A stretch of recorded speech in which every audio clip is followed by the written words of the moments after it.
สำหรับคนที่สิเดินทางเข้ามาปฏิบัติธรรมจื้อเส้นทางเอาไว้หลวงพ่อมานพพุทธคารโตสถานธรรมพุทธครุการามตาดเค็งบ้านเหล่าเจริญตำบลบุงอำเภอเมืองจังหวัดอำนาจเจริญเด้อพวกนี้เฮ็ดคลิปคือกันใส่ซื้อไม่เด้อก็ตามนี้ใช่ว่าล่ะหลวงพ่อมานพพุทธครุโตใช่ว่าล่ะสถานปฏิบัติธรรมวัดป่าพุทธครุการามตาดเค็งบ้านเหล่าเจริญตำบลบุงอำเภอเมืองจังหวัดอำนาจเจริญผู้ใดสิกดมาอีหยังก็อันยัง สิรินะท่านได้ถึงทางแล้วสันทางแมงอยู่ในป่าสาท่านได้ถึงจุดหมายแล้วสันแม่จุดหมายกู ใส่เขาเอิ้นยังพิกัดใส่พิกัดเอาเด้อแต่ก็ทุกคลิปที่เฮ็ดหรือทุกโพสต์ที่เฮ็ดนี่เปลี่ยนสถานสื่อใหม่เด้อบ้านเราเจริญเฮาเข้าบ้านเราเจริญอยู่แล้วแล้วเฮาก็ขึ้นกับบ้านเราเจริญอยู่แล้วนะนั่นแหละมาตามนั้นสำหรับผู้ที่เดินทางมาปฏิบัติพวกออกจากในเมืองมาก็มาถึงสี่แยกดอนหวายเนาะสี่แยกดอนหวายแล้วก็เลี้ยวซ้ายผ่านตลอดก็จะเห็นป้ายหลวงพ่อมานพพุทธครุโตดอกก็ให้ดูสอนสี่ไปเท่านั้นกิโลเท่านี้กิโลยุจากสี่แยกดอนหวายมาประมาณ5 กิโลเนาะแล้วก็จะเห็นป้ายบ้านเราเจริญหลวงพ่อมานพพุทธครุโตมันก็ขึ้นป้ายไว้หน้าบ้านเขาเจ้านั่นแหละขึ้นป้ายไว้ป้ายหน้าบ้านเลยนะบ้านเราเจริญตำบลบุ่งอำเภอเมืองอำเภอเมียง จังหวัดอำนาจเสื่อม ส่วนมากเข้าไปพอถึงอุบลเพราะว่าอย่างมันหลงอำนาจก่อนเนาะมันเลยไปอุบลกับบ่ได้ ไปยโสธรกับบ่ได้กับมันเพราะมันหลงอำนาจ ทุกคลิปทุกโพสต์เด้อให้ลงแบบนี้เด้อบัดนี้ว่าคนเดินทางมากกับมาแบบนี้อยู่แล้วห้องผ่านบัดเราจะเลื่อนตลอด เลิกเป็นขึ้นบัดเราจะเลื่อนโหลดสำหรับผู้เดินทางมาจากอย่างนี้ข้างนั้นปทุมลาดบอกผู้มาจากปทุมราชถ้ามาถึงสี่แยกดอนหวายก็สิเห็นป้ายบอกคือดอกเลี้ยวขวาพวกนี้เลี้ยวขวากับเบิ่งไฟแดงไฟดำน้ำเนี่ยล่ะเบิ่งไฟดำน้ำเด้บ่แม่นว่างไปเลยเด้ เนาะตัดสินนู่นมันมีรถคันหนึ่งเขาไฟแดงให้เห็นอยู่กับคิดว่ามันว่างเด้อสั่นไปเลยสั่นป้าทุกข์ใจเลยสั่นตัดสินว่าบ่แม่มันบ่จักถีบจักเด่นหยังกันสั่นมันจะความหยังได้นั่นหรอก รถคนสไตล์สว่ารถมีรถมาซ่อนมากนี่ก็ผู้อื่นผิดเพิ่นได้บ่แม่นมันผิดเด้คนพวกนี้นั่นดอก อีหลีนี่แหล้วสำหรับผู้สิเดินทางมา กดไปเฮ็ดไว้ระหว่างพิกัดบ้านวายบ่หรือเฮ็ดบุกบ่เฮ็ดบ้านวายบ่มาอีหานี่ก็มึงเฮ็ดหรือบ่เฮ็ดเดินนี่มึงเฮ็ดพิกัดหม่องใดอีข้อโตเอ้ยอีประสาทเอ้ยถามหยังก็บ่ได้เรื่องจักอย่างมึงมกก็อยู่ในห้องนั่นบ่เนาะแต่งหมอยบ่เพิ่นจะแต่งออกแล้วอาหยะอยู่อีหานี่ก็เลย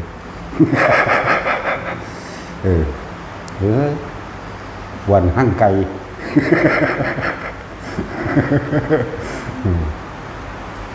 ของห่างคนก็หั่งเพิงพวกนั้น เพิงห่าง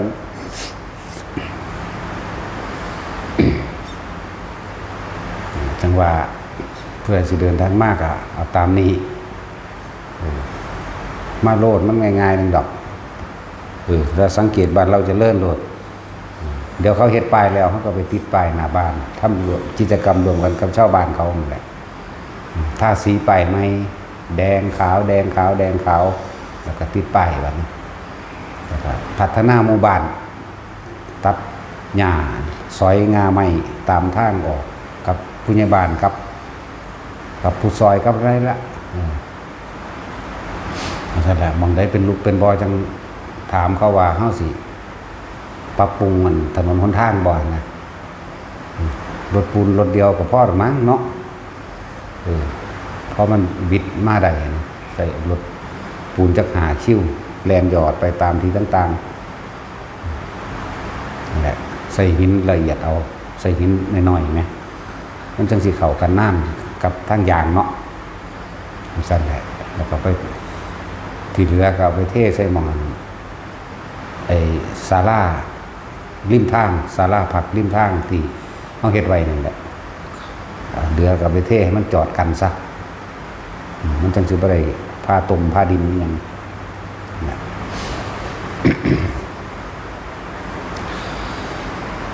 สำหรับผู้อันสิบวันนั่นแหมนางเฮาตอนนี้มีเท่าใดยังพอ2หรือบ่หรือ3หรือบ่อันนั้นอันใดนิ้งบ่นับก็ได้ดอก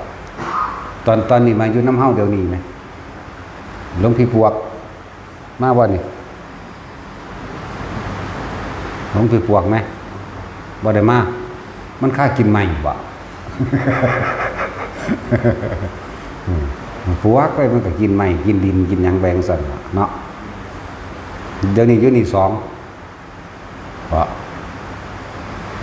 และอีกผู้หนึ่งอยู่น้ำมันหลวงพี่สวัสดิ์มาซ้อมนาคให้มันเข้ากันได้แล้วเด้อผู้ว่าสิบวชที่ว่าเอาไปทองอยู่บ้านอยู่นั่นอยู่นี่ก็มาซ้อมก็มาอยู่ก็มาเบิ่งซะก่อนก็เผื่อบางที่บ่ถูกใจ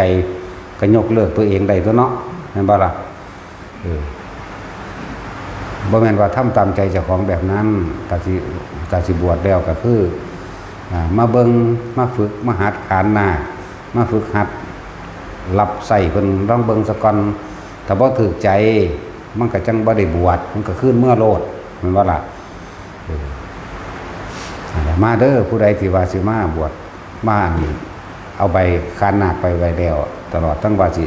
สิว่านั่นน่ะสิบวชอยู่ยังสิห่วงบ้านอยู่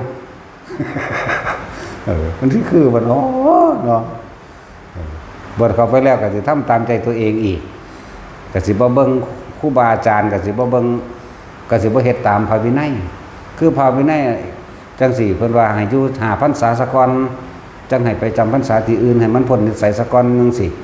หลายคนก็บวชปั๊บบืนไปโลดเก่งโลดเนาะจังแม่นอีหยังพรรษามันบ่ทันใดเพิ่นบ่ทันให้ไปไปทุดงได้อยู่แต่ว่าบ่แม่นอยากไปจังได๋ตามใจจังได๋มันก็แล่นตามใจกิเลสคือเก่าตัวนั้นมาบวชก็มาบวชตามใจกิเลสแม่นบ่ล่ะลักษณะนั้นอยู่ในเฮือนในบ้านก็เฮ็ดตามใจกิเลสมาพอแห้งแล้วมาบวชก็ยังบ่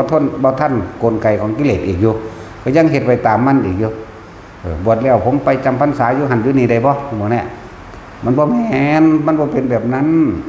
เพิ่นให้พ้นนิสัยคือ5พรรษาขึ้นไปซะก่อนมาเรียนรู้เอาข้อวัดปฏิบัติซะก่อนหลายๆคนที่เป็นอยู่นั่นน่ะมันใหญ่มองทุกข์ใหญ่มองเกิดไม่ซื่อๆได้นั่นน่ะ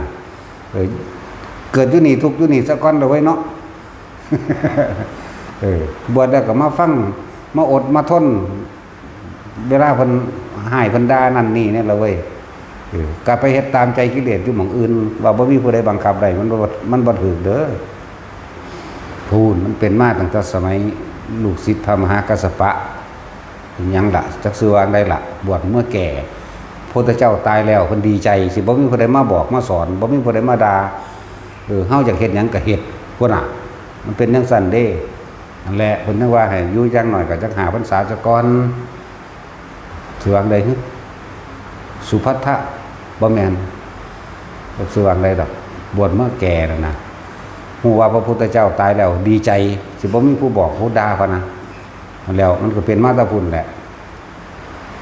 หลายๆคนที่บวชอยู่นี่บวชแล้วก็กวนเป็นพระอรหันต์เว้าขึ้นแต่ละคำ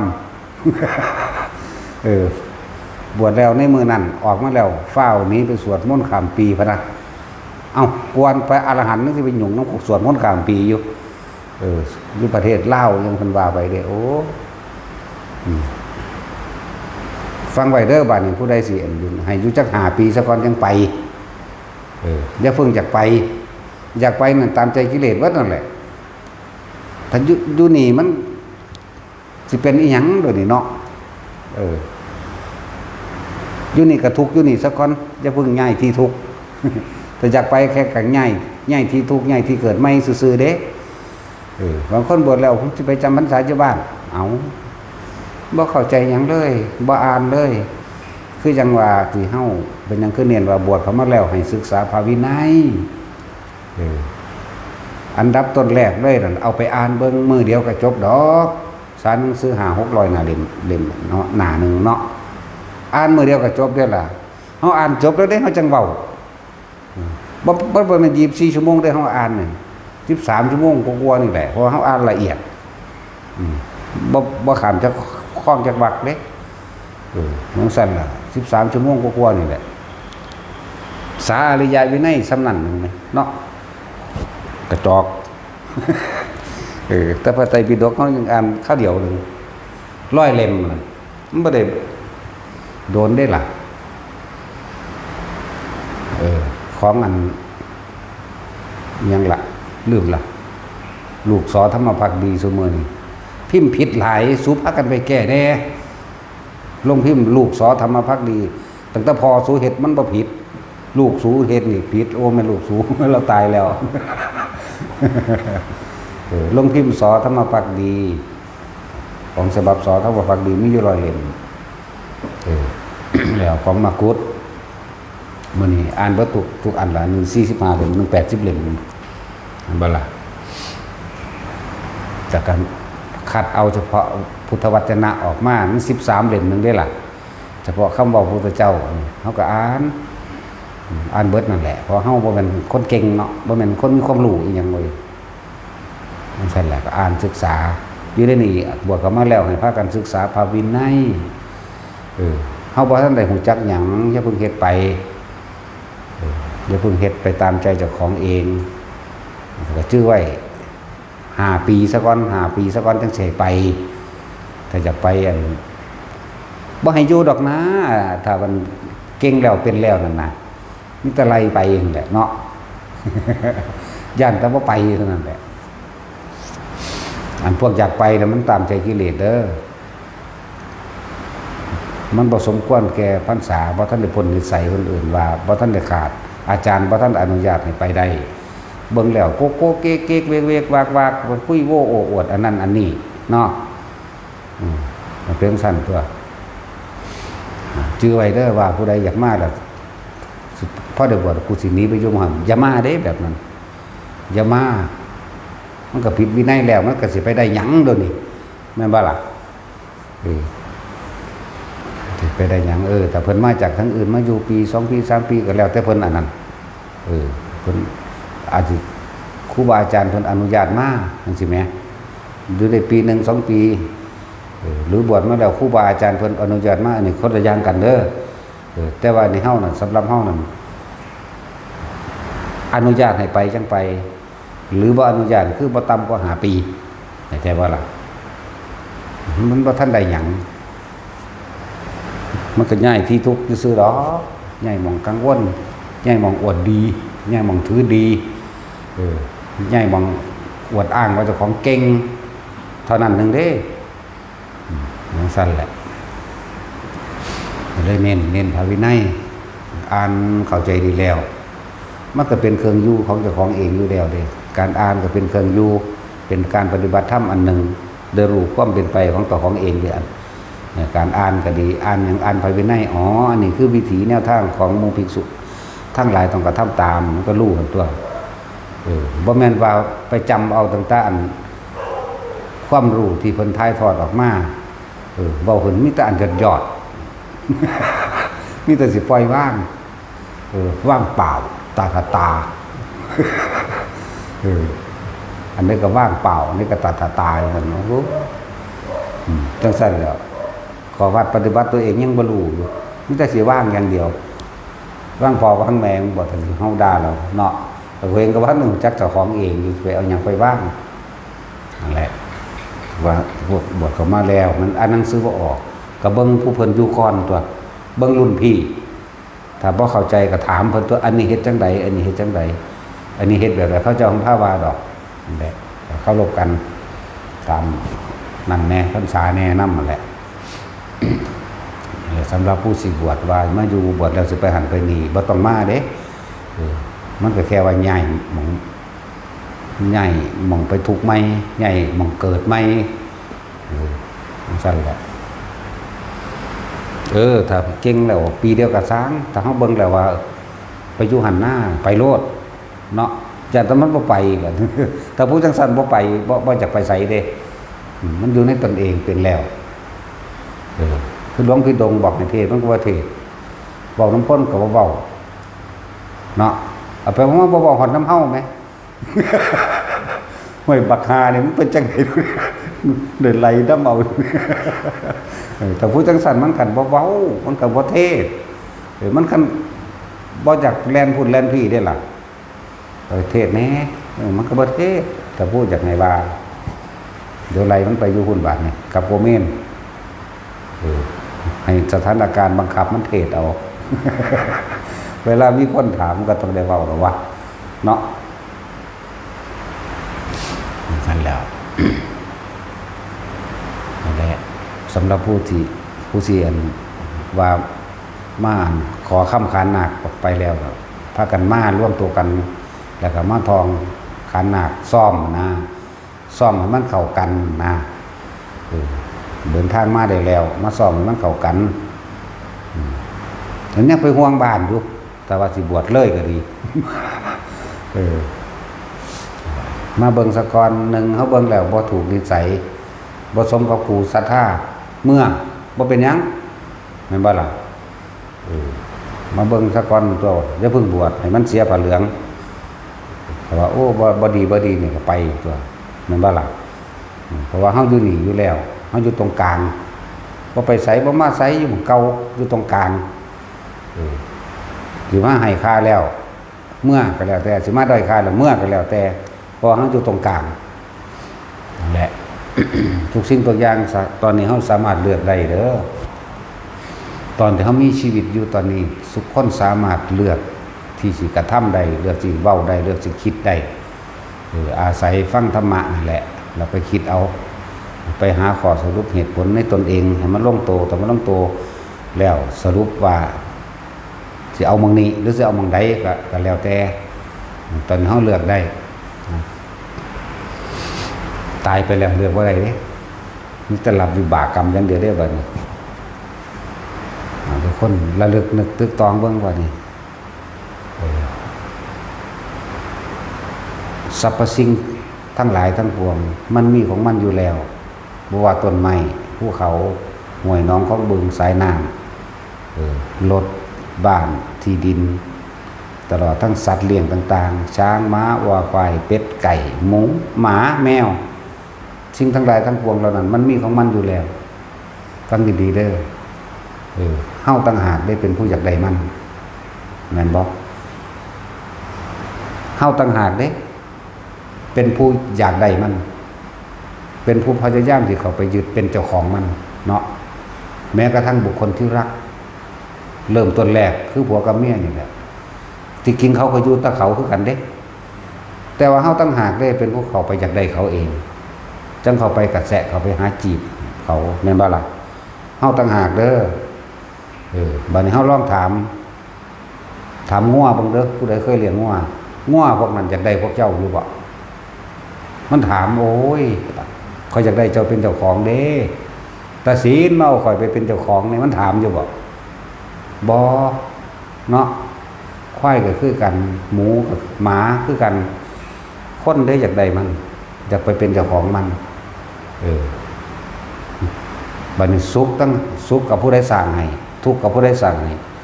เฮาต่างหากเด้บ่แม่นผู้อื่นสร้างให้เด้นั่นแหละพวกเฮาคิดดีๆเด้อทุกสิ่งทุกอย่างมีแต่เฮาได้อยากได้สิ่งที่มีอยู่แล้วบ้านรถและที่ดินมันก็อยู่ของมันเฮาต่างหากเป็นผู้ดิ้นรนขวนขวายอยากได้มันแม่นบ่ล่ะมันสั่นแล้ว ผู้เลี้ยงแมวก็คือกันแมวมันบ่อยากได้เฮาดอกมันถ้าเฮาเลยอยากได้แมว หมามันนั่นแหละนะว่ามันถามให้เป็นเจ้าของอยู่ว่าเจ้าของได้ไปเอามันมาเองเนาะมันก็อยู่ไผอยู่มันมาแต่การไหนๆเลยล่ะแต่เฮาน่ะเขาไปยืนไปเขาอยากได้มันเองต้นไม้มันก็ยืนอยู่เฉพาะต้นไม้แต่เฮาก็ไปอยากได้มันเมื่ออยากได้มันแล้วกับหาวิธีดิ้นรนแสวงหาเอาเมื่อมีผู้คัดขวางไม่พอใจโมโหกล่าวตู่ใส่ร้ายเพ่งโทษทำร้ายซึ่งกันและกันทุกเกิดขึ้นจากไสล่ะความทุกข์อันนี้ความร้อนความกังวลเกิดขึ้นจากตัณหาเจ้าของเองนั่นแหละคือเฮาได้อยากได้มันก็คือตัณหานั่นแหละทุกสิ่งทุกอย่างขี้ดินพื้นนี่เฮ็ดจังได๋กูสิได้นอเนาะเขาบ่ได้มีประกาศขายเขาขายบ่นอนั่นเฮาเด้เป็นผู้ไปดิ้นรนขนขวายถามเอาไปถามมึงกันหน้าแม่นว่าล่ะแต่เขาไปถามเขาแล้วเขาว่าบ่ขายก็พยายามขยันขย่อไปให้เขาขายเนาะให้ราคาสำนั้นสำนี้นะบางที่เขาบอกเล่นๆเขาบอกขายบอกแพงๆโอ้ยอีหามเอ้ยโผดหลายว่าเด้เจ้าของได้เป็นผู้ไปก่อขึ้นเองเนาะเขาบอกเล่นๆคือว่ามันดำงานนึงเนี่ยอายุเท่าไหร่10 ล้านเครียดเขาได้บัดนี้เขาบอกว่าขายแต่เขาบอกศูนย์เขาได้บัดนี้นั่นสั่นแหละคิดเบิ่งดีๆเด้อทุกอย่างมันอยู่เฉพาะมันว่างอยู่ของมันแต่เฮาอยากได้มันเองแล้วก็บ่สนใจว่าใครสิเป็นเจ้าของด้วยซ้ำนั่นแหละจึงมีการลักเกิดขึ้นเห็นบ่จึงมีการลักจึงมีการข่มเหงจึงมีวิธีการใส่เล่ห์เหลี่ยมเจ้าเล่ห์ม่านยาต่างๆสิหาวิธีเอาลักปล้นกี้ฆ่ามีเบิดจังซั่นตัวบัดนี้บุคคลอันเป็นที่พอใจอันเป็นที่รักกว่านี้เฮาได้มักอยากได้เขาเองเนาะบัดนี้ก็ไปจีบเขาได้บัดนี้ไปจีบเขาถ้าเขาบ่มักสั่งเขาได้บัดนี้มันก็เป็นจังซี่แม่นบ่ถ้าได้มาแล้วก็สั่งเขาอีกถ้าเขาบ่ถูกใจมันบ่ธรรมดาเด้แนวมันเนาะนั่นแหละสุขและทุกข์ผู้ใดแต่งให้เอาผู้ใดเป็นผู้สร้างขึ้นเอาพอใจกับเจ้าของสร้างเองเมื่อมันถูกใจถูกบ่พอใจกับเจ้าของสร้างเองเมื่อเขาเห็นบ่ถูกใจเนี่ยแล้วทุกจึงเกิดขึ้นจากสิ่งอันเป็นที่รักคำว่าสิ่งอันเป็นที่รักบ่แม่นตะคนเด้บ่แม่นตะเมียตะผัวเด้บริวารของมันคือลูกบริวารตัวต่อไปคือหลานบริวารตัวต่อไปคือเหลนบริวารอันผูกไว้นี่แม่นบ่ล่ะบริวารตัวต่อไปคือที่อยู่อาศัย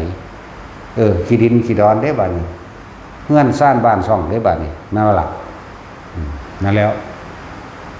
อันนี้แค่ปลายมันนึงเด้แต่ว่าต้นมันเฮาได้เป็นผู้อยากได้มัน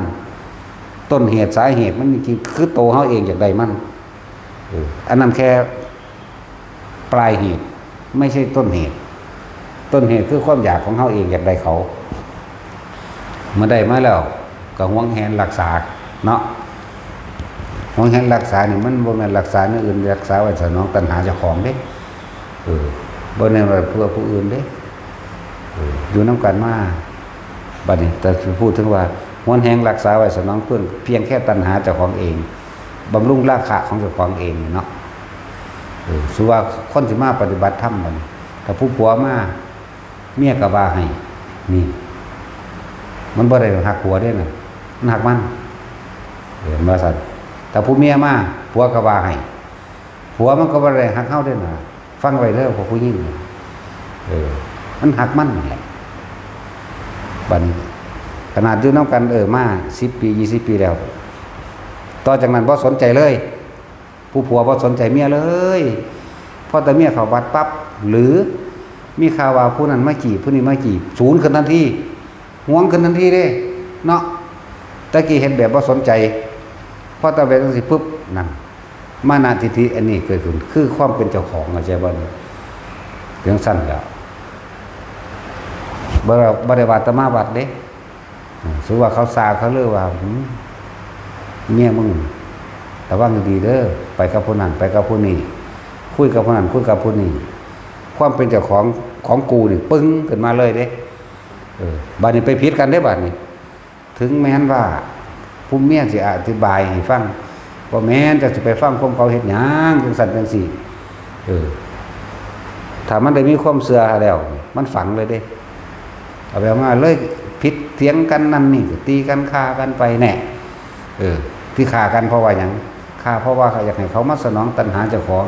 จะให้มันเฮ็ดถูกใจกูเข้าใจว่านั่นแหละไม่ได้หักหรอกแต่หักมันก็พาไปนิพพานได้ถึงตัวเนาะแม่นว่าสัตว์แต่ช่วยเจ้าไปจีบเมียเจ้าที่แรกจะวางใดจะมาคอยบ่ผู้ขี่กูนี่วะสาวล่มตาจุยนั่นตาจุยลิงกังใส่แว่นตาแดงเขาบ้าเฮ้ยมันคือลิงกังสาวล่มใส่นาฬิกาการเป่าพร้อมแต่ว่าจะล่มใส่นาฬิกาการเป่าสารตัวเองเฮ็ดบังไกเบิ่งเครื่องใส่2 อันเด้ย่านมันบ่เท่ย่านผู้สาวบ่มักเจ้าคิดจังไดกับข่อยสาวล่มเจ้าคิดจังไดกับข่อยโอ้ยกูสั่งคือขี่สิออกอย่าล่มก็ดีแต่อย่าหัวตัวทั้งสั้นแล้วนั่นแหละเวลาไปจีบกันข่อยมักเจ้าเด้ข่อยสิพาเจ้าไปนิพพานเจ้าสิมักข่อยบ่นี่มีอยู่บ่มีก็แล้วกันหน้าไปก็เลยถ้าเจ้าแต่งงานกับข่อยบุ้ยเฮาจะเดินไปตามมรรคมีองค์8เฮาจะใส่ชีวิตแบบอริยสัจ4สัมมาทิฏฐิฉันจะพาเธอไปนิพพานมีบ่เอาบ่มีเผยยังไงกูขึ้นเซิงมึงทันทีแม่นบ่สัตว์แม่นบ่ตัดสินจะมาทำทางเงียบขึมคือฝนตกลิ้นยังแลนลัดหากันอยู่นี่ว่าฝากเครื่องเด็กขามันมาเกินกันดิสัตว์พักไว้แลนลัดตัดสินได้หนึ่งก็เลยเนาะเห็นว่าฮิปโปเนี่ยแม่บอกน้าลูก2หลาน2ดอกสิจะไงยังเบิดอย่างไว้แห้งก่อนละเนาะจันแล้วตัดสินไปจีบมันสิพาไปนิพพานดีกว่าบ่จังหยังเลยชัวกับเมียบัดนี้มาผู้สาวผู้เบาคุยกันเรื่องมรรคผลนิพพานมันคุยอยู่บอกว่าบ่มันบ่จักหยังเลยเห็นบ่ซั่นทั้งซั่นแล้วผู้ใดไปจีบกันบัดนี้เด้อพากันคุยเรื่องมรรคผลนิพพานเด้อมีอยู่บ่เอาล่ะเบิดอยู่ดีแหละเวลาไปจีบสาวนึงมีจะเว้าเรื่องเฮาจะใช้ชีวิตแบบมรรคมีองค์8นะนี่มีอยู่บ่เราจะพากันเดินไปด้วยกันให้ถึงพระนิพพานถึงฝั่งแห่งพระนิพพานมีอยู่บ่แล้วซาดแล้วมีดอกนี่เห็นบ่มันว่าสิจักหยังบัดนี้ได้ลูกมาก็บ่ได้ว่าได้ลูกเอ้ยใหญ่ขึ้นไปเป็นพระอรหันต์ให้แม่นี่เด้อหลานให้พ่อนี่เด้อบ่มีแต่พุ่นเขาเป็นทหารยศในร้อยพุ่นเขาเป็นตำรวจพุ่นเขาเป็นครูพุ่นเขาเป็นปลัดพุ่นเขาเป็นพยาบาลเนาะมีจะสอนไปทั้งนั้นเลยจะเป็นพระอรหันต์ในหลายบ่มีแม่นบ่ซั่นจังซั่นแล้วถ้าบ่มาฟังนั่นนี่บ่มีผู้ใดเคยได้ยินได้ฟังกันแล้วกันมีผู้ใดจะสอนแน่จังซี่เนาะจีบกันเรื่องสิเว้าเรื่องมรรคผลนิพพานบ่มีจักคนตั้งแต่เฮาฟังมานี่ก็บ่มีผู้ใดเทศน์เรื่องจังซี่เด้แปลกประหลาดตั้งเฮาผู้เดียวนี่แหละนั่นบ่ล่ะแล้วจังซั่นแล้วมีบ่นี่แหละแต่ว่ามันก็หันเข้ามาว่าความเห็นแก่ตัวกูแล้วก็ของกูถึงบอกว่าทุกสรรพสิ่งที่มันมีอยู่แล้วที่มันเกิดขึ้นมาแล้วในโลกสิ่งทั้งหลายทั้งปวงเหล่านั้นมันบ่ได้อยากเป็นให้เฮาไปเป็นเจ้าของมันเด้เฮาเด้เป็นผู้ดิ้นรนแสวงหาเพื่อจะไปเป็นเจ้าของมันจังว่ามีแต่ของกูอีหยังก็ดีแล้วก็ผัวกูเมียกูลูกกูหลานกูหน้ากูให้กู สวนยางกูสวนอ้อยกูไล่ไปเบิดร้านค้ากูกิจการนั่นนี่กูนี่เบิดเด้เนาะทิมบ่ได้จักอันจักอย่างเพราะว่าบ่ฟังธรรมบ่เอาคำสอนพระพุทธเจ้าเข้าไปประกอบในชีวิตหลายคนเป็นทุกข์มาอกหักมาผิดหวังมาแฉกชอกช้ำน้ำใจมาถูกผัวตีก็มีถูกเมียปาถิ่มก็มีจังหันว่าทางนี้ได้บัดนี้มันก็ถือลาคือเพิ่นว่าผู้ใดเห็นทุกข์นั่นผู้นั้นจังสิเห็นธรรมนั่นน่ะขัดแย้งเพิ่นบ่ได้ดอกแต่ว่าผู้ใดทั้งที่มีความสุขแต่ได้ดวงตาเห็นธรรมนี่เลิศประเสริฐมากกว่ามีพยาสะเป็นต้นนะพยาสะนี่มีประสาท3ฤดูคือพระพุทธเจ้าองค์เด้นอนบำรุงบำเรอด้วยกามราคะเต็มอยู่นั่งสนมนั่งนมเนยเล่านั่นน่ะหลังละ1,200 คนคนเด้ธรรมดาสิขนาดนั้นแหละแต่ว่ามันเป็นอย่างคือยังมีความถูกกุลใหญ่จังว่าถ้าอยากเข้าถ้าพวกเข้าอยากเรียกว่าปฏิบัติง่ายบรรลุโดยง่ายครับก็สร้างสมไปใต้ดอนนี้แหละหรือว่าสร้างสมเฉพาะสิ่งที่มันเป็นกุศลเป็นผลบุญคำว่ากุศลก็หลายอย่างดอกเริ่มจากการคิดก่อนสัพพปะปัสสะนั่นแหละอาการนังกุลสุปสัมปทานสัจจิตะปารมิโยโทเอตังพุทธานาสาสนังนั่นน่ะจงทำจิตให้ขาวรอบคือจะไปคิดถึงสิ่งที่มันอิจฉาริษยาผู้อื่นรังเกียจผู้อื่นเห็นเขาได้ดีบ่ได้อยากแกล้งอยากทำลายเขาเห็นบ่ล่ะนี่คืออกุศลเพิ่นให้คิดตั้งแต่ว่ากูอยากให้ทานเด้กูอยากรักษาศีลเด้กูอยากสวดมนต์บ่นั้นบ่นี้ได้เด้เห็นเขาทำดีอยู่ไสก็ยินดีกับเขาในทางที่ถูกต้องบ่เบียดเบียนบ่ได้มาโดยชอบธรรมบ่ไปเบียดเบียนบ่ไปโกงไผมานี่เฮาก็ยินดีนำเขาเห็นคนใส่บาตรสาธุเด้อในใจนำเขาตัวเห็นหมู่ภิกษุสงฆ์สามเณรเดินถนนหนทางบิณฑบาตก็สร้างเฮาเหลียวเห็นเฮาก็สาธุเด้อขออนุโมทนาสาธุนำเนี่ยมันก็เป็นบุญเป็นกุศลนั่นตัวนี่แหละเขาว่าคิดดีคิดสิ่งที่เป็นกุศลก็เลยเขาบอกจังซี่มันบ่ฮู้จักดอกลองเบิ่งเถอะหน้าไผก็ดีขนาดเว้าแกล้งเว้าแปลนขนาดนี้แล้วก็ยังสิคิดบ่ออกอยู่คือหลายคนเฒ่าก็สิตายแล้วอันใดเอิ้นว่าคนพาลมันสูญให้เฮา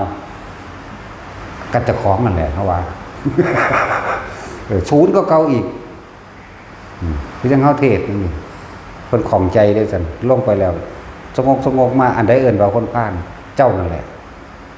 สูงเก่าอีกไหมเฮาว่าจังซั่นมันนั่งบ่ฮู้จักเจ้าของเนาะก็บ่ฮู้จักอีหลีเด้คนพาลสันดานหมาธรรมดาเด้ของใจเฮาเว้าเรื่องคนจังซั่นคือมันสิไปตำเจ้าของเองเข้าใจบ่นี่พวกนี้คนผู้นั้นเฮ็ดแบบนั้นทั้งเบิดมักเว้าพื้นคนมักไปลักอันนั้นอันนี้สังสรรค์ซี่ของใจก็ขึ้นมาถามเนาะอันใดเอิ้นว่าคนพาลเบิ่งในตาเฮาก็รู้จักดอกคนพาลคือเจ้านั่นแหละมันก็บ่มีแนวปากมันก็ย่างดีซื่อๆอีหลีนั่นแหละเว้าเรื่องจริงได้ด่าก็ด่าต่อหน้าเด้เพราะตีแมงคือกันเหรอวะเนาะตาสินนั่นแหละคนบริจาคด้วยให้คิดดีทำดีไปเรื่อยๆเมื่อคิดดีแล้วก็ต้องทำดีนั่นแหละก็สั่งสมไปคำว่ากุศลแม้แต่ความอดทนก็เป็นกุศลเด้อเข้าใจบ่ล่ะขันติปรมังตโปติเตขานี่มันนิพพานังปรมังวัฏันติวัฏญูพุทธานะหิปะพะชิโตปรูปกติสมโนโหติปะรังวิเฮทจันโตเป็นบ่ขันติเป็นตบะคือเครื่องข่มอารมณ์โกรธได้เป็นอย่างดียิ่งขันตินี่จักบอกนั่นแหละเป็นหนทางของผู้ที่เข้าสู่พระนิพพานได้อันเป็นคำสั่งสอนแห่งพระพุทธเจ้าทุกพระองค์นั่นแหละขันติปรมังตโปติติขานิพพานังปรมังวัฏันตินี่แปลว่าจังซี่แปลตามความรู้สึกมันโลดแบบนี้นั่นแหละเป็นเครื่องคมเด้คมอารมณ์แต่คนบ่อดบ่ทนบ่กั้นแต่ของยังไงมันสูญอยู่ทางในมันโมโหเพิ่มอยู่มันจะปาดข้อสีกัดกินหัวมุนหมดละเนาะแต่มันอดไว้ข้างนอกอดดูเขาทนดูเขาขันติอดทนดูเขาก็เกิดความเคยชินแต่บัดนี้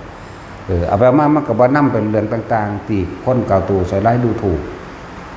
มาคิดตัวใช่ว่าล่ะมันก็เริ่มเกิดความเคยชินเลยเป็นการว่าอดทนโดยบ่ต้องอดทนมันเลยเป็นธรรมดาธรรมชาติธรรมดาของโลกเป็นแบบนี้นะ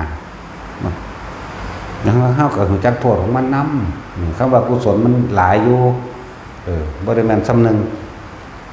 บ่ได้แม่นแปลว่าคำเดียวข้างเดียวเด้ความอดทนก็เป็นกุศลเป็นความฉลาดแหลมคมที่เฮ็ดให้ตัวเองพ้นออกจากการมีปัญหาการมีเรื่องการที่จะสร้างความแตกร้าวหรือทำให้ตัวเองเสียชีวิตทรัพย์สินหรือผู้อื่นพร้อม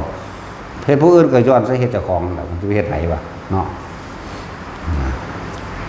ให้ทานก็เอิ้นว่ากุศลรักษาศีลก็เอิ้นว่ากุศลมีความเพียรพยายามในทางดีเอิ้นว่ากุศลพยายามข่มจิตข่มใจบ่ทำตามอารมณ์คือความอำเภอใจเจ้าของหรือว่านี่ก็มาคือเอิ้นว่ากุศลความเพียรพยายามเอิ้นว่ากุศลขันติก็เอิ้นว่ากุศลมันว่าสัจจะคือรู้ตามความเป็นจริงก็เอิ้นว่ากุศลความฉลาดเบิดนั่นน่ะนั่นแหละแต่ว่าเมตตากับกุศลอยู่แล้วเลิกไปหาอุเบกขากุศลอยู่แล้วนั่นแหละ ให้ไปเถอะคนที่มีความสุขสมบูรณ์เสมอภาคได้เขาจะสร้างสมสิ่งที่เป็นกุศลแบบนี้ท่านศีลนี่ขมาปัญญาวิริยะขันติสัจจะอธิษฐานเมตตาอุเบกขานี่เรียกว่ากุศลสะสมไปเรื่อยสะสมไปเรื่อยขนาดว่าบ่อยากเป็นพระอรหันต์มันก็ได้เป็นเด้พญาศาลนี่เพิ่นบ่ได้รู้ได้อรหันต์เป็นแนวใดเพิ่นมีแต่ว่ารู้สึกว่ามันความสนุกสนานเพลิดเพลินโดยอารมณ์รสแห่งกามคุณอันนี้กามโลกอันนี้รูปรสกลิ่นเสียงเฮามีทุกอย่างเลยเสบียงทั้งหลายเราดีเฮามีทุกอย่างแต่ว่ามันเป็นหยังมันคือเป็นเราร้อนกระวนกระวายแบบนี้เนาะนี่นั่นเห็นทุกโดยภายในเห็นบ่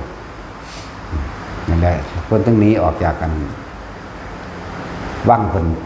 นี้ออกจากบ้านเพิ่นเองก็นึกในใจว่าโลกนี้มีแต่ความวุ่นวายมีแต่ความวุ่นวายแล้วก็จมไปในใจของเราล่ะวุ่นวายเด้ไปในใจนั่นแหละบ่ห้องดอกของคนหนีแต่ห้องก็มันก็คนนำหั่นตัวเนาะนั่นแล้วพุทธเจ้าเพิ่นเร่งพยานไปเบิ่งแล้วฮู้จักแล้วมาแล้วเพิ่นจังไปรับท่านไว้ส่องสัมพันธ์รังสีเป้งประกายออกสว่างจ้าออกไปพอประมาณให้ผู้นั้นเห็นหูเห็นทางจังเข้ามาตัวครับนั่งอยู่ซื่อๆก็สงบได้เห็นพระพุทธเจ้ามั้ยมันบ่ได้เฮ็ดหยังแล้วเพิ่นก็แสดงธรรมบรรลุโสดาบันในคืนนั้นบัดนี้ลูกเมียพ่อแม่นำหาแสดงธรรมให้พ่อแม่ลูกเมียฟังบรรลุอรหันต์อยู่ข้างหลังนั่งข้างหลังนั่นแล้วส่วนพ่อแม่เด้บรรลุโสดาบันนั่นจังซั่นแหละเขาเจ้าสร้างสมแต่สิ่งที่มันเป็นบุญเป็นกุศลมันก็เลยง่ายพวกเขานั้นอิงหยังหมดแล้วกุหยังบุกุกักพวกเขาเด่นแม่นกุศลมันสร้างสมแต่กุกัก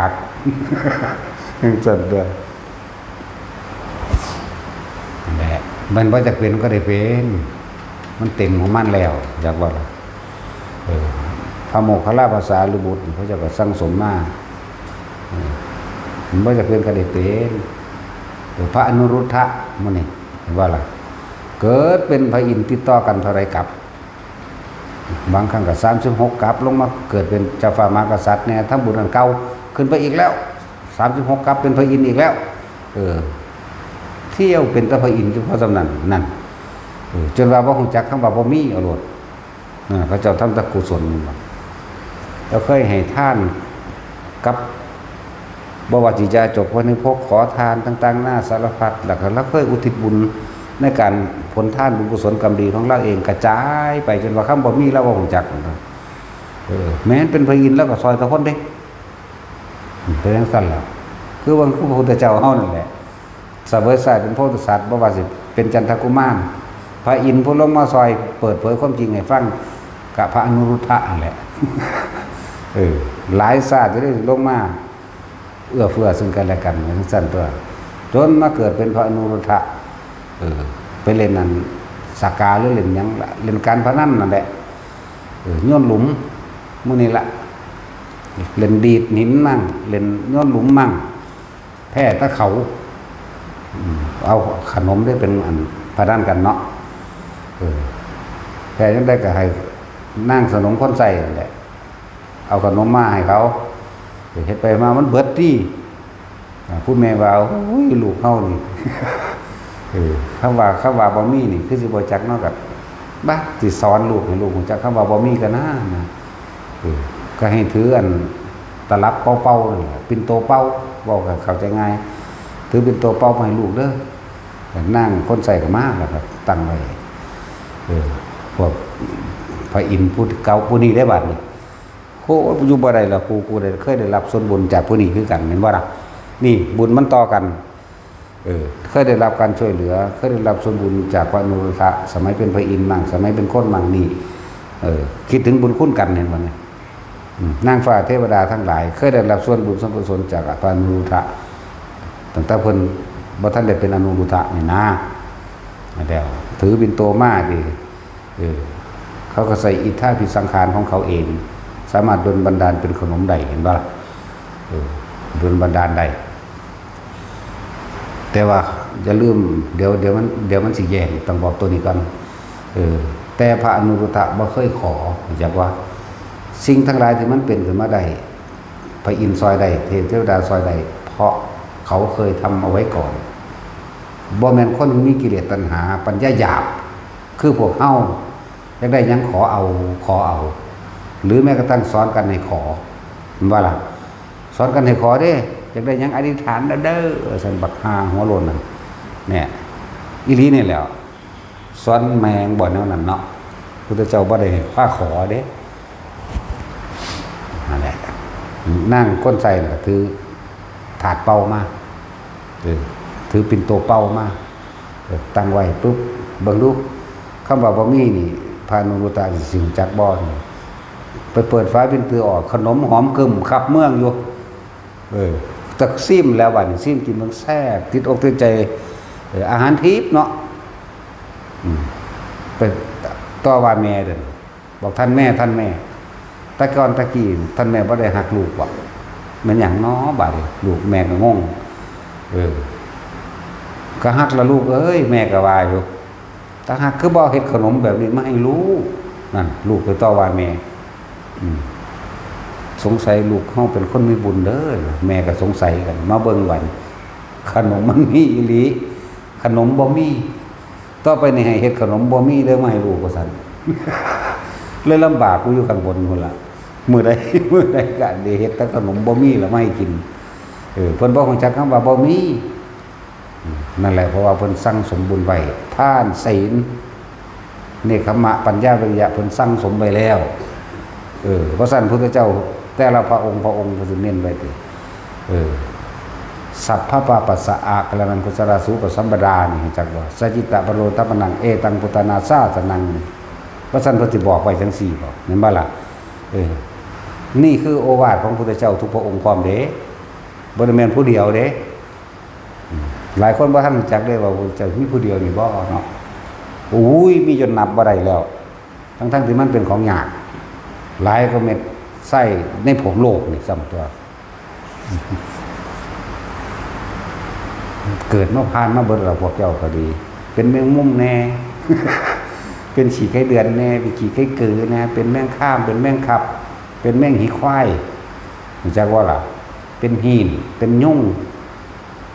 เป็นป่าชิวเป็นทุกอย่างมาแล้วเด้อทุกคนอยู่นี่แหละเป็นมาเบิดทุกอย่างแล้วเพราะว่ามันเป็นนั่นแหละรู้จักว่าเรามันเลยมาเป็นอยู่เพราะสำนีเห็นปะเพราะว่ามันเป็น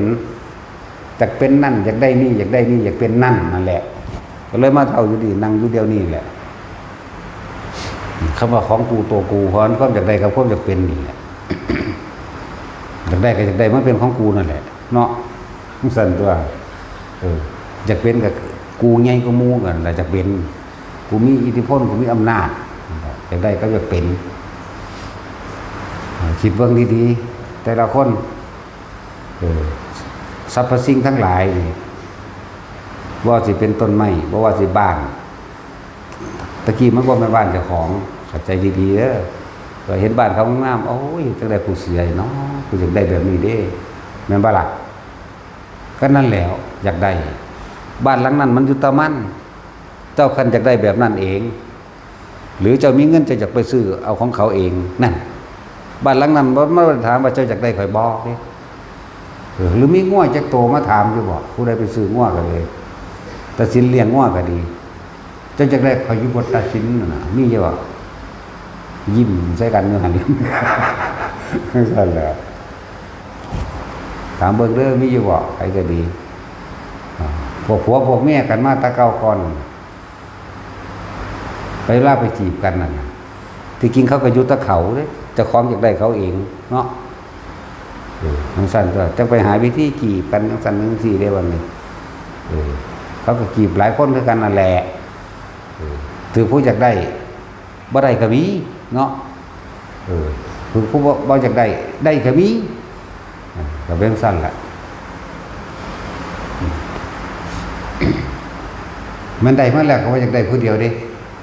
ผู้จริงก็บ่แม่นว่าจะอยากได้ผู้เดียวเด้ว่าถ้าถือใจกูอยากได้แมงเบิดที่กูเห็นนี่เนาะผู้ชายก็คือกันเขาบอกว่าผู้อื่นโดยเฉพาะเฮานี่แหละกูเอาเบิดแล้วบัดถ้ากูถือใจแม่นบ่ล่ะบ่อยากได้ผู้เดียวเด้ล่ะนี่มันถามเดี๋ยวนี้ก็ฆ่าเบิดเดี๋ยวนี้ตัดสินว่าเมียเดียวนี่ก็บ่แม่นเด้ว่าสิอยากได้แต่ผู้เดียวนั่นยังอยากได้ผู้อื่นอยู่ดีแต่จุ้ยก็คือกันแม่นบ่ย่างไปน้ำตลาดร้านค้าหรือน้ำห่างเห็นอีนั่นยังตาเบิ่งเขากูอยากได้เด้แม่นบ่ล่ะสิได้ตัวเมียเพิ่นเฮ็ดว่าหาแต่เดียวนี้นะเอาตะกีบกันมันงามๆอยู่พุ่นน่ะมันก็ยังอยากได้ผู้อื่นคือกันเนาะไม่ได้ให้ยอมรับความจริงโดดเฮาทุกข์เพราะว่าหยังเรื่องว่าตายเกิดเพราะว่าหยังก็เพราะว่าอยากได้นั่นแหละสิเป็นหยังเด้แม่นว่าระบาดนี่ที่จริงเขาก็อยู่ตะเขาเด้เขาก็ย่างไปโรงเรียนตลาดตะเขาเด้เจ้าของอยากได้เขาเองเลยนำเนาะพอดีพวกนั้นก็หาผัวยากอยู่เลยเอาสั่นตัวเอาแล้วคืออีบูดนี่แหละคือมันต้องโสตายได้คนกูจะไปจีบมันเพราะวันเป็นตะยานหน้าเคงตึ้งอยู่บ่เคยยิ้มจักเถื่อทั้งบูดตึ้งอยู่หลายคนแล้วบ่มีผู้ใดกล่าวว่าน้องกูมีผู้เว้าผู้เดียวเอาเลยจังซั่นแหละบูดบึ้งบ่ได้มากกับห่วงได้บัดนี้แม่นบ่ล่ะขนาดบ่ทันได้ตายเด้ตะกี้ยังซิมรีบเด็กน้อยอยู่ถ้ากูตายแล้วบ่ได้มาผัวกูสิมาหักคอมันว่าซั่นโอ้ยก็เป็นตาหักดอกมันหายากเนาะต้องกล้าหาญเดียวๆคนที่ไม่ขีบเฮ้ยซั่นล่ะหากระเว้าน้ำคนนี่เด้ตั้งแต่เฮามานี่ตั้งแต่กี้มันเว้าน้ำไผเด้ซั่นแล้วคือตัวมันยิ้มมันหัวอยู่ตั้งแต่มันได้มาฟังธรรมะนี่ซั่นแล้วทางนั้นมีแต่ความอาฆาตโมโหโกรธเกรี้ยวไผเว้าบ่ถูกใจบ่ได้จึงยังสิเขาโลดจะตายจึงยังเด้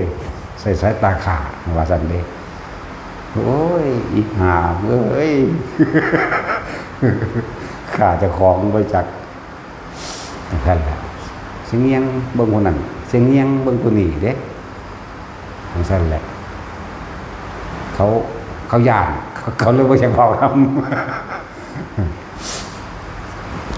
สลายคิดเบิ่งให้ดีเด้อทุกสิ่งทุกอย่างสรรพสิ่งทั้งหลายทั้งปวงมันเป็นอยู่ของมันเช่นนั้นแต่เฮาทั้งหลายแหละเหล่านี้มีความปรารถนาต้องการอยากได้มันเองเหมือนกันแหละกับต้นไม้มันอยู่ตะมันตะโดนคักเด้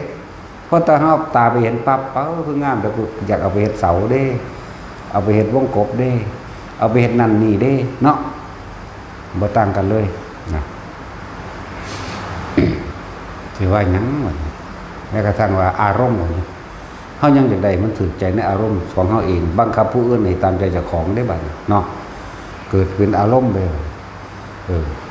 อยากให้ผู้อื่นยอมรับมั่งบังคับผู้อื่นให้เฮ็ดไปตามที่ตัวเองอยากให้เป็นมั่งเนาะธรรมดาบ่นั่นแหละทั้งหลายเหล่านี้มีแต่เฮาเด้อเป็นผู้สร้างความรักผู้ใดสร้างความเกลียดผู้ใดสร้างตัวเฮาเองบ่มีผู้ใดสร้างให้ทุกสิ่งทุกอย่างมันมีมาอยู่แล้วโลกมันก็เป็นของมันอยู่แล้วโลกเฮาเกิดเวียนว่ายตายเกิดในโลกอันนี้ติดอยู่ในโลกอันนี้หมุนอยู่ในโลกอันนี้สิเว้าอีกแบบนึงว่าโลกนี้เฮาสร้างขึ้นเองซ้ำแม่นบ่ล่ะแต่ในเมื่อเฮาสร้างมันขึ้นมาเองแล้วโลกอันนี้จากวันโลกหยังโลกแห่งความโลภความโกรธความหลงนั่นแหละเฮาเลยมาติดอยู่ในโลกเลยเอิ้นว่าเฮาสร้างโลกนี้ขึ้นมาเองเมื่อเฮาสร้างขึ้นเองได้เฮาก็ต้องทำลายได้คือกันหังบ่แม่นเอาไปค้อนไปทุบโลกเด้ ทำลายใจเจ้าของเองนั่นแหละจักบอกที่มันยึดติดอยู่ในโลกที่มันเป็นเจ้าของโลกในเมื่อโลกนี้เฮาสร้างกันเองเฮาก็ต้องทำลายมันได้เหมือนกันสร้างเองทำลายเองในตัวเองนั่นแหละนั่นแหละที่สุดของโลกมันบ่แม่นอยู่ดวงดาวดวงเดือนบางใดเด้บ่แม่นอยู่ขอบฟ้าพุ่นบ่แม่นอยู่ไกลพุ่นในระหว่างทะเลเด้ที่สุดของโลกก็คือที่สุดในใจของเราเองเมื่อบทความยินดีเมื่อบทความปรารถนาแล้วมันก็สุดเองดอกโลกนี้ก็เลยอยู่เป็นเฉพาะโลกคือนักวิทยาศาสตร์ทั้งหลายล่ะดาวมันก็อยู่แต่ดาวมันพากันคิดจังไดมันจังพากันจะไปกันเนาะแล้วจังซั่นแล้วดาวมันอยู่แต่ดาวแต่โดนแล้วแต่ของฮักก็เกิดไม่เห็นกันจะไปโดดอยากได้ดาวได้วันนี้เนาะตื่นจากหัวแล้วดินที่แต่ของอยู่เดียวก็ยังพัฒนาบ่อาจสามารถที่สร้างความเจริญอหยังใดที่ไปสร้างอีหยังกับดาวดวงอื่นอีกเนาะความเจริญของโลกเมตตารักผู้อื่นเสมอตนรักตนเสมอผู้อื่นบ่คิดทำลายผู้ใดเลยนี่กรุณาช่วยเหลือสรรพสัตว์ทั้งหลายบ่มีที่สุดบ่มีประมาณไม่เลือกว่าทั้งมนุษย์และอมนุษย์มุทิตาบ่เคยอิจฉาริษยาไผอุเบกขาวางคิดเป็นกลางเสมอภาคทั้งบุคคลและสัตว์ทั้งมนุษย์และอมนุษย์บ่เล่าเอียงบ่โอนเอียงนะตั้งมั่นบ่หวั่นไหวกับสิ่งที่เข้ามากระทบกระทั่งว่ามันก็อุเบกขาเองนั่นแหละนั่นแหละ วิธีฝึกหัดปฏิบัติถึงเพิ่นก็สอนแล้วในปฐมชารสูตรหรือปฐมนานาชารสูตรอันเกี่ยวเนื่องกับโมเนยปฏิปทาที่พระพุทธเจ้าสอนอันเป็นอเนกปริยายกับพนารกะจึงเรียกว่าบทที่เพิ่นสอนนั้นถ้าว่าเรื่องสูตรก็เรียกว่าปฐมะหรือปฐมนานาชารสูตรบุคคลบางหมู่เหล่าที่พอใจอยู่แล้วในเพียงแค่ปฐมฌานเป็นผู้มีวิตกมีสติรู้อยู่กับลมหายใจเข้าออกไม่ส่อสายความคิดไปที่ไหนอาการปิติย่อมเกิดขึ้นเขามีความยินดีอยู่เท่านั้นเขามีความพอใจอยู่เท่านั้นเขามีความสุขอยู่เพียงแค่ปฐมฌานเพียงแค่นั้นแม้บุคคลผู้เช่นนั้นกระทำตลอดวันหนึ่งและคืนหนึ่งแม้เพียงแค่รัดข้อมือเดียวนี่ไหมนี่ได้ทีมากคำว่ารัดข้อมือเดียวหรือเพียงแค่เหยียดแขนออกคู่แขนเข้าบุคคลผู้นั้นเมื่อแตกกายทำลายขันธ์เขายังเข้าไปเป็นหมู่เทพนิกายแห่งพรหมทั้งหลายนี่ไหมไปเกิดในเทพนิกายแห่งหมู่พรหมอย่างเบื้องต่ำเบื้องชาเรียกว่าพัมมปริสัชฌาจะว่าอะไรนี่ไหมพรหมชั้นที่หนึ่งหรือที่สองจะว่าอยู่ในระหว่างนี่คือพรหมกายิกาจะเป็นพรหมปริสัชฌาระหว่างที่หนึ่งและที่สองมีอายุหนึ่งกับถึงสองกับมานะแต่ก็พูดถึงว่าบัดนี้เรียกว่าโรกิยฌานปุถุชนทั้งหลายผู้มีความยินดีพอใจในฌานไม่ว่าจะเป็นความยินดีพอใจ ในฌานที่1ที่2ที่3ที่4 5 6 7หรือ8คืออรูปฌานทั้งหลายเหล่านั้นเพราะไม่ได้อาศัยธรรมเพราะไม่ได้อาศัยความแนะนำสั่งสอนแห่งเราตถาคตพระเดชมีผู้นำความจริงนั้นเข้ามาแจกแจงแสดงให้เธอทั้งหลายเหล่านั้นได้รู้ความเสื่อมจากว่าบริรู้ว่าสิ่งทั้งหลายทั้งปวงมีความเกิดขึ้นเป็นธรรมดามีความแตกดับเป็นธรรมดาเขาไม่รู้ในความเสื่อมแม้นเขาจะยินดีพอใจในเพียงแค่ปฐมฌานบุคคลผู้นั้นก็ย่อมเข้าสู่เมื่อแต่กายทำลายขันธ์อะไรแบบนี้ก็ย่อมเข้าไปสู่เทพนิกายแห่งหมู่พรหมเข้าใจว่าล่ะแม้นชาติที่1เหมือนกันโลกุตระฌานนี่อาศัยคำสอนพระพุทธเจ้าโลกิยะฌานไม่ได้รู้คำสอนพระพุทธเจ้าไม่ได้รู้ความจริงโดยธรรมชาตินะครับวันนี้ฌานนี้เข้าเหมือนกันได้เหมือนกันทำเหมือนกันเข้าใจว่าแต่ว่าต่างตรงที่ความเห็นหนึ่งเด้นี่อาศัยพระปัญญาแห่งพระศาสดาพวกเขาเนี่ยอาศัยปัญญาของพระพุทธเจ้าเป็นเครื่องนำทางแต่บอกนี่ไม่ได้อาศัยปัญญาแห่งท่านผู้ใดแต่ว่ามีความยึดมั่นถือมั่นในความสงบที่นี้เขาพอใจในวิตกเขาพอใจในวิจารณ์เขาพอใจในปีติเขาพอใจในอารมณ์ที่เป็นที่นี้จึงเรียกว่าปีติสุขเอกตาเขามีความยินดีเขามีความพอใจอยู่เฉพาะเพียงแค่นี้เมื่อแตกการทำลายขันธ์แล้วย่อมเข้าสู่พรหมโลกที่1มันสั้นแหละผู้ที่กับเมื่อพอใจเช่นนี้เหมือนกันย่อมเข้าสู่พรหมโลกที่1เหมือนกันแต่ว่าบุคคลผู้ได้สดับตรับฟังธรรมเทศนาจากพระศาสดารู้อริยสัจจากว่ารู้อริยสัจรู้ปฏิจจสมบัติรู้อนิจจังทุกขังอนัตตาบุคคลเช่นนี้อาศัยธรรมทั้งหลายเหล่านี้ย่อมเลื่อนขั้นขึ้นสู่จากว่าขึ้นบนไปเรื่อยอันนี้บอกความแท้นอนบ่ได้บางที่กับบรรลุอรหันต์ในพรหมปริสัชชาเลยหรือพรหมกายิกาเลยบางจำพวกขึ้นไปสู่อนาคามีแล้วก็ได้ถึงพานในพรหม5 ชั้นสุทธาวาส5 ชั้นนั่นมันเป็นตัวเหตุเอาได้ล่ะบัดนี้ผู้ได้ฌานที่2โดยพวกโลกิยะฌานใช่ป่ะแม้ฌานที่1แม้ฌานที่2 3 4 5 6 7 8จึงเรียกบอกร่วมกันยังไงรูปฌานกับอรูปฌานร่วมกันยังไง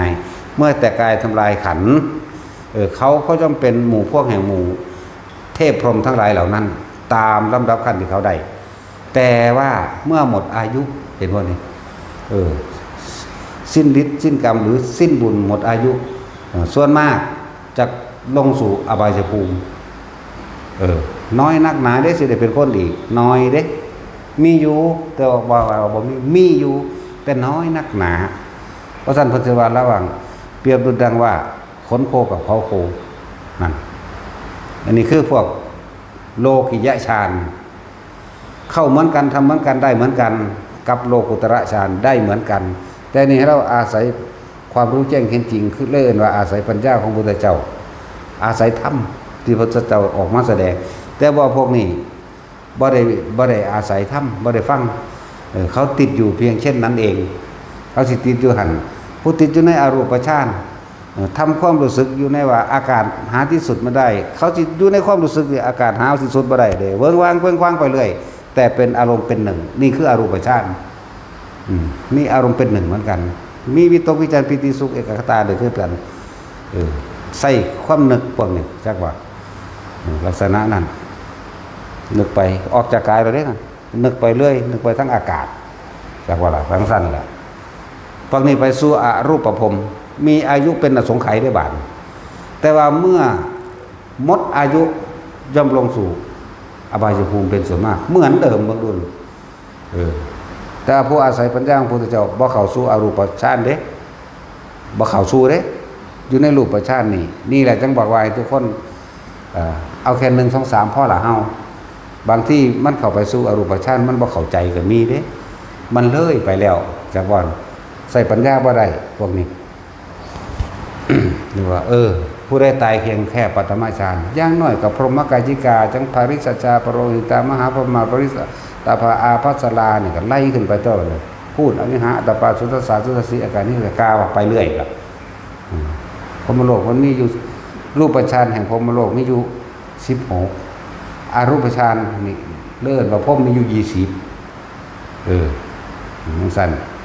สวรรค์เด้6มนุษย์1เลยว่าล่ะนั่นแหละเรียกว่าทุกคนโอ้ยจะเฮ็ดหน่อยหลายเถาะอันที่ว่าเพียงแค่เราเข้ามือเดียวจะเฮ็ดหน่อยหลายจะเสือเพิ่นหลายอันตัวนี้มันหน่อยโพดเนาะมันก็สิคิดเลยจังได๋เฮ็ดหน่อยปานนั้นเถียงอันนี้ต้องเถียงจักหน่อยก็อย่าเข้าข้างเขาหลายเขาพอสำนั้นนึงแต่ว่ายุคสมัยนั้นของสมัยของเพิ่นเองมีชีวิตอยู่อาจจะแม่นอยู่เนาะแต่ว่าสมัยนี้สัตว์นรกหลายคักปานนี่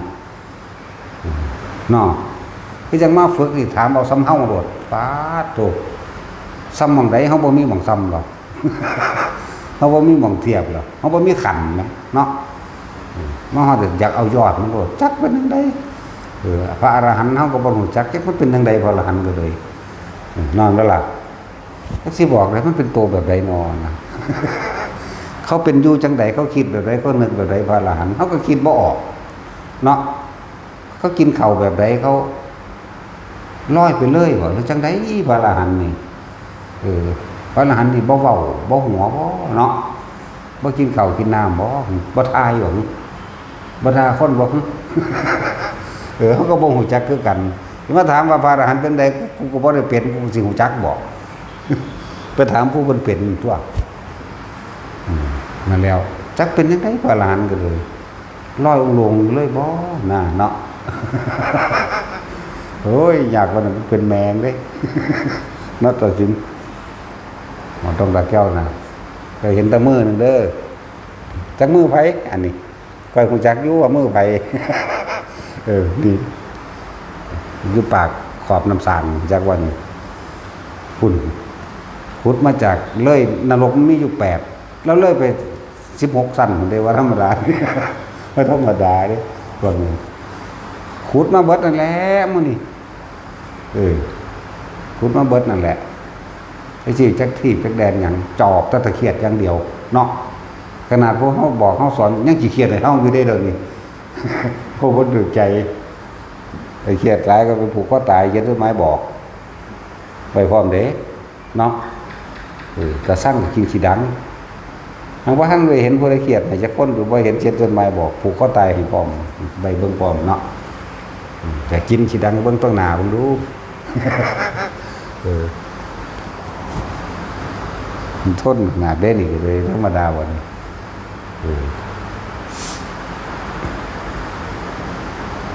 เขาเอิ้นว่ากายยินทรีย์จักว่าท่านได้แข็งแกร่งแต่ว่าใจแข็งแล้วจักว่าล่ะใจแข็งแล้ว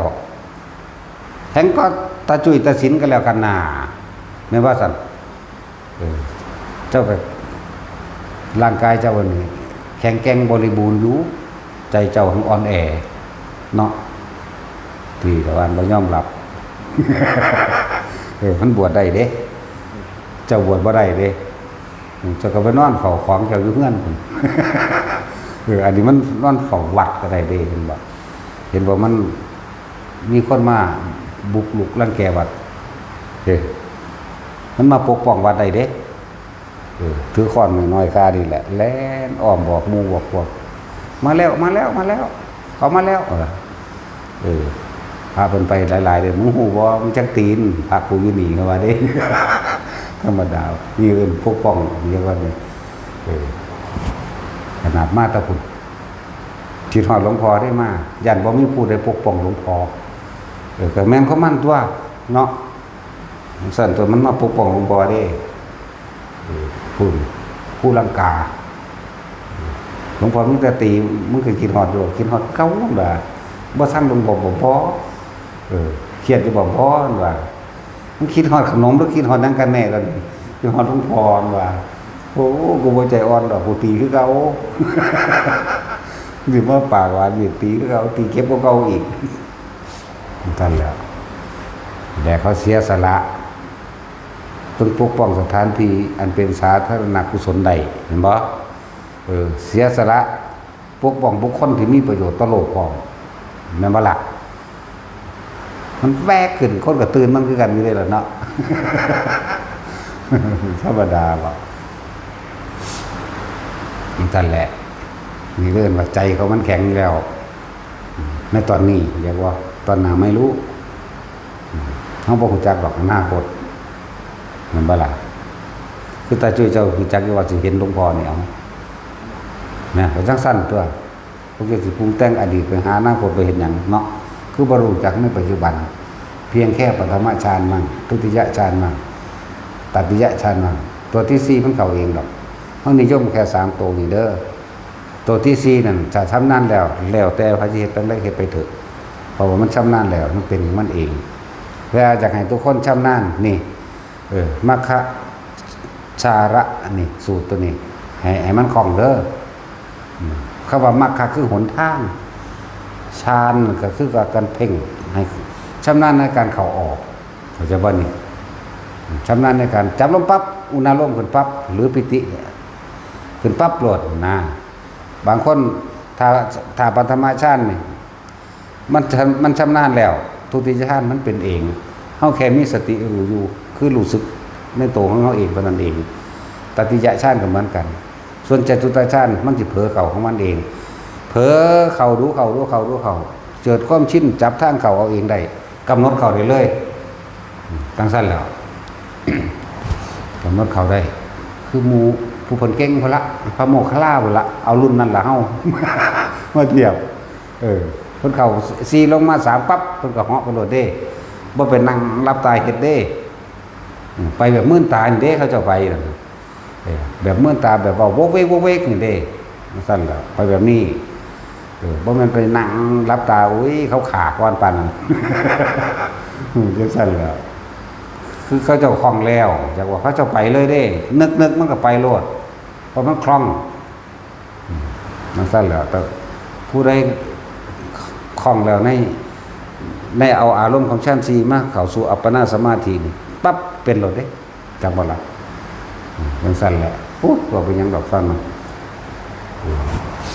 นั่นแหละผู้ใดอยากติดตามพระสูตรนี้ว่ามีแรงที่มาอันใดค่ะกดเข้าไปในโมนยปฏิปทาเด้อจะสิเห็นดอกปฐมชารสูตรเด้อชื่อมันปฐม